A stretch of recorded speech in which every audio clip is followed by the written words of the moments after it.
តាមពិតទៅគាត់ប្រើសត្វ Flamingo បុរាណធ្វើជាដំបងវាយកូនគោនិងសត្វហ៊ីងជឺដ៏កម្រមួយក្បាលធ្វើជាបាវវាយកូនគោអ្វីដែលគួរឲ្យស្អប់ខ្ពើមជាងនេះទៅទៀតនោះគឺការពិតដែលថាគាត់ជាទាហានដែលបត់ខ្លួនឡើងលើដោយឃើញរឿងនេះអាលីសទីបំផុតបានយល់ថាតែម្ចាស់កត្រីក្រហមដ៏ល្បីល្បាញនិងភ័យខ្លាចនោះពិតជាឃោរឃៅប៉ុណ្ណាគ្រាន់តែគាត់កំពុងលួចមើលម្ចាស់កត្រីក្រហមបានគ្រវីដៃរបស់នាងយ៉ាងខ្លាំងហើយបាញ់សត្វហ៊ីងជឺពីក្បាលឆ្លងកាត់គាត់ក្នុងល្បឿន120ម៉ាយក្នុង1ម៉ោងអ្នកមើលដែលមានទ្រព្យសម្បត្តិនិងបបចិត្តមិនខ្វល់ថាបើចូលឬអត់នោះទេការសរសើរបានហូរចេញមកដោយងាយស្រួលពីបូមាត់របស់នាងហើយអាលីសបានរត់យ៉ាងលឿនទៅរកសត្វ Hedgehog ដើម្បីស្រាយខ្សែពួររបស់ពួកគេប៉ុន្តែភ្លាមនៅពេលដែលនាងងាកមកវិញនាងបានប្រទះឃើញទន្សាយពណ៌សរបស់ម្ចាស់កត្រីក្រហមទោះបីជាអាលីសបានឃើញទន្សាយជាច្រើនចាប់តាំងពីធ្លាក់ចូលទៅក្នុងរន្ធក៏ដោយក៏នាងស្គាល់ភ្លាមថានេះជាមិត្តចាស់ដែលនាងបានជួបនៅឯពិធីជប់លៀងលាហើយគ្មានពេលសម្រាប់និយាយលេងសើចទេអាលីសបានសុំនំខេកមួយពីលោកទន្សាយដែលនឹងធ្វើឲ្យនាងធំឡើងរូបមន្តដែលរសជាតិដែរប៉ុន្តែអាលីសបានស៊ីច្រើនពេកដោយចៃដន្យហើយដូចជាសន្តែកវេទមន្តដែលសាមនាងបន្តលោតឡើងលើម្ចាស់កត្រីក្រហមឃើញមុខចម្លែកមួយដែលមានកម្ពស់ដូចជញ្ជាំងទីក្រុងនៅក្នុងសួនច្បារក៏ត្រូវបានតាក់ទាញភ្លាមលោកទន្សាយបាននិយាយអស់រយៈពេលយូរដោយមិនអាចផ្ដល់ការពន្យល់ដែលស៊ីសង្វាក់គ្នាបានដូច្នេះអាលីសបានប្រឌិតអត្តសញ្ញាណសម្រាប់ខ្លួនឯងយ៉ាងឆាប់រហ័សដោយនិយាយថានាងបានរត់គេចខ្លួនចេញពីប្រាសាទរបស់ម្ចាស់កត្រីហើយដោយសារតែកម្ពស់របស់នាងគ្មាននរណាម្នាក់ចង់បានដោយសង្ឃឹមថានឹងរកឃើញកន្លែងជ្រកកនៅទីនោះពេលឮដូច្នេះម្ចាស់កត្រីក្រហមក៏មានអារម្មណ៍អាណិតអាសូរភ្លាមដោយនិយាយថាប្រាសាទរបស់នាងស្វាគមន៍មនុស្សទាំងអស់ដែលមានក្បាលធំព្រោះរាងកាយរបស់អាលីសមានទំហំធំណាស់ដែលនាងត្រូវពាក់វាំងនឹងនាងបានទទួលការទុកចិត្តពីម្ចាស់កត្រីក្រហមដោយជោគជ័យជាមួយនឹងរឿងសោកនាដកម្មដែលប្រឌិតឡើងរបស់នាងនៅពេលដែលគាត់កំពុងគិតពីរបៀបជួយសង្គ្រោះម៉ាត Hatter ដែលត្រូវបានចាប់ខ្លួនទាហានលេងបៀបាននាំម៉ាត Hatter ចូលទៅក្នុងវិមានគាត់និងអាលីសបានសម្លឹងមើលគ្នាទៅវិញទៅមកបន្ទាប់មកគាត់ធ្វើពុតជាមិនបានឃើញគាត់ពីមុនមកហើយដោយស្មោះត្រង់នឹងធម្មជាតិរបស់ចាស់កត្រីក្រហមគាត់បានជំទាស់នឹងក្បាលនិងដងខ្លួនរបស់មនុស្សពួកគេមិនព្រមបែកគ្នាទេប៉ុន្តែលើកនេះពេលប្រឈមមុខនឹង Mad Hatter អាលីសបានប្រើអណ្ដាតពណ៌ប្រាក់របស់នាងដើម្បីបញ្ចុះបញ្ចូលម្ចាស់កត្រីក្រហមឲ្យផ្លាស់ប្ដូរចិត្តនាងបានទុក Mad Hatter នៅក្នុងវិមានដើម្បីធ្វើមួកសម្រាប់ខ្លួនឯងដោយហេតុនេះបានសងសឹកចំពោះកំហុសរបស់នាងនៅពេលយប់មកដល់អាលីសបានចាប់ផ្ដើមស្វែងរកគ្រប់ទីកន្លែងពីព្រោះអាកាតបាននិយាយថាដើម្បីផ្ដួលរំលំការគ្រប់គ្រងរបស់ម្ចាស់កត្រីក្រហមទាំងស្រុងនិងកាត់ក្បាលនាគចេញនាងត្រូវការដៅរឿងព្រេងនិទានដោយរំលឹកដោយលោកទន្សាយអាលីសបានទៅគុកកងឹតប្រាសាទប៉ុន្តែដើមបីទទួលបានដាវមិនងាយស្រួលមើលថែទេព្រោះអ្នកដែលយាមកន្លែងនេះគឺជា Brigitte Skenater ដែលធ្លាប់វាយប្រហារនាងពីមុនដោយប្រកាន់ខ្ជាប់នៅគោលការណ៍នៃការរួមរស់ដោយសន្តិភាព Alice បានប្រកូលភ្នែករបស់ Brigitte Skenater ដោយប្រុងប្រយ័ត្នទាំងនេះគឺជាភ្នែកដែលកណ្ដុរបានចាក់ទម្លុះដោយអាវុធរបស់ពួកគេក្នុងអំឡុងពេលប្រយុទ្ធគ្នាពីមុន Alice មានបំណងយកដាវដោយសម្ងាត់ខណៈពេលដែលភ្នែករបស់ Brigitte Skenater កំពុងប្រើប៉ុន្តែដាវត្រូវបានចាក់សនៅក្នុងប្រអប់មួយហើយមិនអាចបើកដោយកម្លាំងឃោរឃៅបានទេដោយឃើញថាភ្នែករបស់ Brigitte Skenater កាន់តែសើមហើយនាងកាន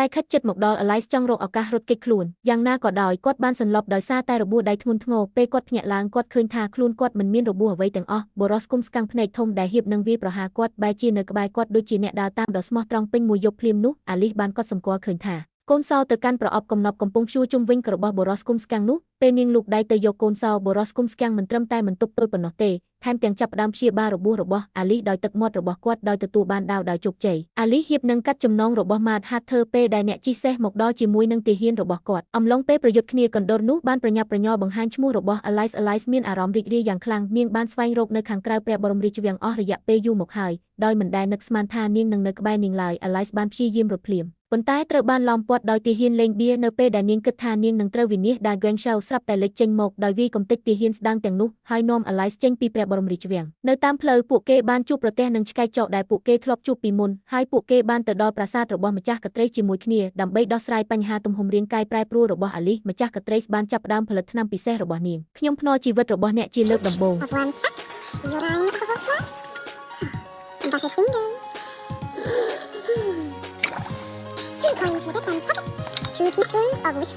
ក្រៅពីនេះម្ចាស់ក្ត្រីក៏បានបន្ថែមទឹកមាត់ផ្ទាល់ខ្លួនរបស់នាងផងដែរបន្ទាប់ពីផឹកថ្នាំនោះរួចរាងកាយរបស់អាលីសបានត្រឡប់ទៅទំហំដើមវិញដឹកនាំដោយម្ចាស់ក្ត្រីនាងបានចូលទៅក្នុងសួនច្បារខាងក្រោយវិមានហើយបានជួបនឹងហោរាដង្កូវពីមុនដែលសំណួររបស់គាត់នៅតែដែរអាលីសបានឬពួកគេសួរថានាងជានរណានាងបានបញ្ជាក់យ៉ាងម៉ឺងម៉ាត់ថាឈ្មោះរបស់នាងគឺអាលីសប៉ុន្តែតាក់ទងនឹងការនិយាយអំពីអ្នកចម្បាំងរបស់ពួកគេនេះជាលើកដំបូងដែលនាងបានឬអំពីព្យាការីដង្កូវនាងហើយវានៅតែធ្វើឲ្យនាងមានការងឿងឆ្ងល់ទាំងស្រុង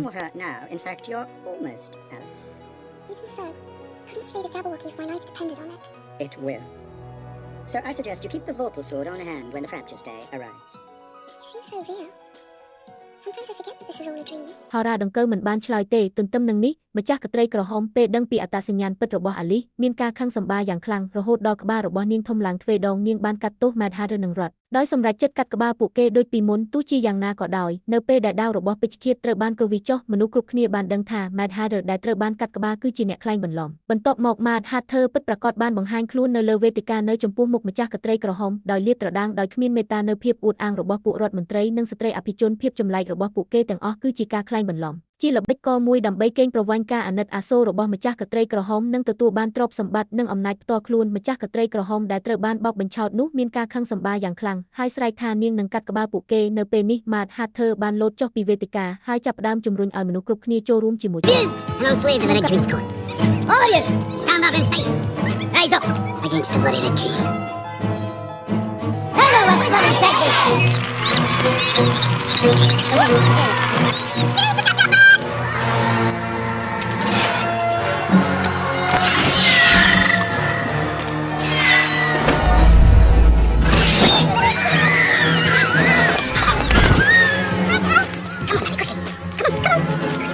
ដោយអណ្ដាតពណ៌ប្រាក់របស់ខ្លួន Mad Hatter បានសង្គ្រោះខ្លួនឯងនិងដៃគូរបស់គាត់ពួកគេបានត្រឡប់ទៅប្រាសាទរបស់ម្ចាស់កត្រីស្វិញដើម្បីត្រៀមខ្លួនសម្រាប់សមរភូមិចុងក្រោយនៅថ្ងៃបន្ទាប់នៅយប់នោះ Alice មិនអាចគេងលក់ទេគាត់មិនដឹងពីរបៀបភ្ញាក់ពីសុបិនរបស់គាត់ទេភ្លាមនោះ Mad Hatter បានសួរគាត់យ៉ាងម៉ឺងម៉ាត់ថាតើអ្នកពិតជាគិតថាវាជាសុបិនមែនទេ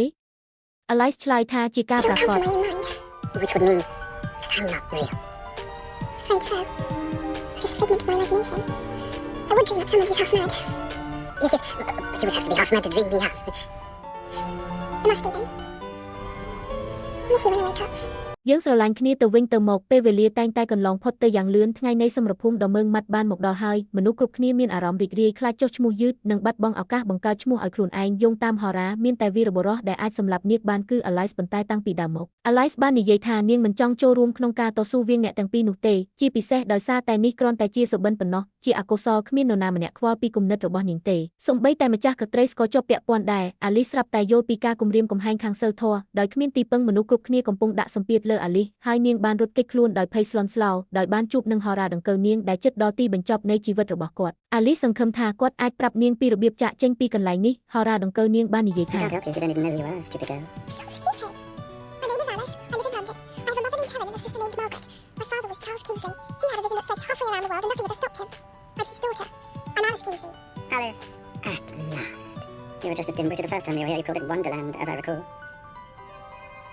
Wonderland. គំនិតរបស់ Alice បានរសាត់ត្រឡប់ទៅរកកុមារភាពរបស់នាងវិញហើយទីបំផុតនាងក៏នឹកឃើញដល់ការចងចាំពាក់ព័ន្ធដោយដឹងថានេះជាពិភពពិតនាងលែងទប់ទល់នឹងបេសកកម្មរបស់នាងទៀតហើយដោយស្លៀកពាក់គ្រឿងសឹកនិងដាវរបស់នាងបានសម្រេចចិត្តប្រយុទ្ធជាមួយម្ចាស់កត្រីពេលទៅដល់ទីតាំងដែលបានព្រមព្រៀងគ្នាម្ចាស់កត្រីក្រហមនិងម្ចាស់កត្រីបានផ្លាស់ប្ដូរការសួរសុខទុក្ខគ្នាយ៉ាងខ្លីម្ចាស់កត្រីបានកត់សម្គាល់ថាអ្វីមិនចាំបាច់កើតឡើងចំពោះរឿងនេះទេប៉ុន្តែម្ចាស់កត្រីក្រហមមិនជឿគាត់ទេមានតែពេលនោះទេដែល Alice បានដឹងថាម្ចាស់កត្រីទាំងពីរជាបងប្អូនបង្កើតពាក្យសម្ដីគ្មានកំហុសរបស់ម្ចាស់កត្រីស្លៀមនោះបានធ្វើឲ្យម្ចាស់កត្រីក្រហមខឹងយ៉ាងខ្លាំងគាត់បានបញ្ចេញការមិនពេញចិត្តរបស់គាត់យ៉ាងខ្លាំងការចរចាសន្តិភាពរវាងភាគីទាំងពីរបានបរាជ័យហើយម្ចាស់កត្រីក្រហមបានដោះលែងនាងចិញ្ចឹមរបស់នាង This is impossible.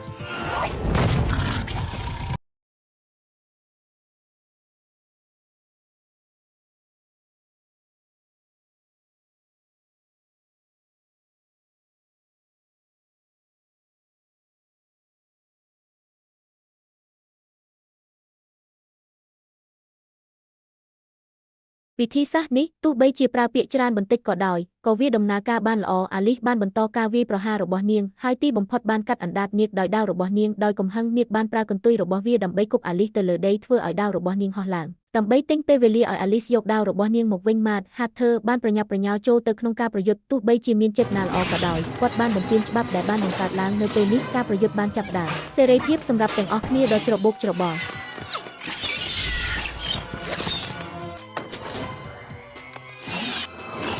នាគបានដេញតាម Alice ដោយមិនឈប់ឈរហើយអ្នកទាំងពីរបានប្រយុទ្ធគ្នាពីលើដីរហូតដល់វេទិកាខ្ពស់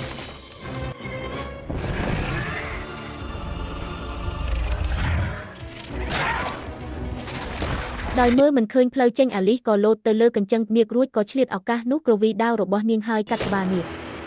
រូបភាពរបស់គ្រូទាយបានក្លាយជាការពិតដែលធ្វើឲ្យមនុស្សគ្រប់គ្នាភ្ញាក់ផ្អើលម្ចាស់កត្រីក្រហមចង់សងសឹកសត្វចិញ្ចឹមរបស់នាងប៉ុន្តែទាហានសន្លឹកបៀមិនព្រមទទួលយកវាទេអ្នកដែលដឹងថាពេលណាត្រូវចុះចាញ់បានបោះអាវុធរបស់ពួកគេចុះហើយមកុដរបស់ម្ចាស់កត្រីក្រហមតាមរយៈចលនារបស់ឆ្មាដែលមើលមិនឃើញត្រូវបានដាក់នៅលើក្បាលរបស់ម្ចាស់កត្រីលទ្ធផលត្រូវបានសម្រេចហើយម្ចាស់កត្រីបានចាប់ផ្ដើមការកាត់ក្តីរបស់ម្ចាស់កត្រីក្រហមមានន័យថាអ្នកអ្វីក៏ដោយគឺនិយាយបានជារៀងរហូតអំពីអ្នក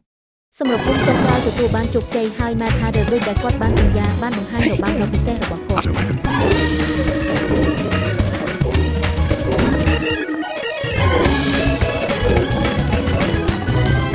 បន្ទាប់ពីនិយាយលាមិត្តភ័ក្តិរបស់នាងរួចអាលីសបានផឹកឈាមនាគហើយជ្រើសរើសត្រឡប់ទៅរកក្រុមគ្រួសាររបស់នាងវិញនៅពេលដែលពន្លឺនៅពីមុខភ្នែករបស់នាងកាន់តែធំឡើងអាលីសបានវាចេញពីរន្ធដើមឈើត្រឡប់មកឈុតសុំរៀបការវិញដោយបែរមុខមករកគាត់ម្ដងទៀតនាងបានប្រាប់លោកបារុនដោយស្មោះត្រង់អំពីមូលហេតុនៃការបដិសេធរបស់នាងថាអាលីសចង់រស់នៅជីវិតដែលមានអត្ថន័យគាត់មិនមែនជាប្រពន្ធរបស់អ្នកណាម្នាក់ទេហើយនាងក៏មិនមែនជាកូនធម្មតាដែរនាងគ្រាន់តែជាខ្លួននាងប៉ុណ្ណោះ